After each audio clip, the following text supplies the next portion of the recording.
Hello everyone जय श्री जगन्नाथ आपण मैंने केमती अच्छे आशा कर आपण मैंने बहुत भलसे थे। तो चलते आउ डेरी न करी वीडियो को ये स्टार्ट करदे।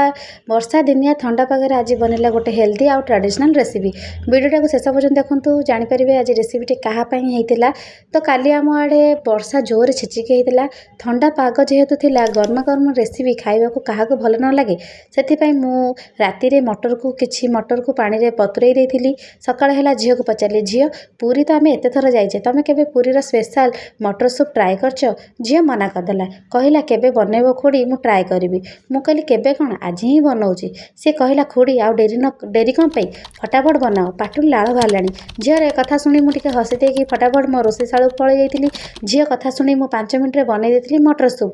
झील खाई कहला मजा आसीगला एथर जेबे पूरी जीवा मटर सूप ट्राए करवा। वीडियो भल लगे लाइक शेयर कमेंट सब्सक्राइब करने को भूलिए।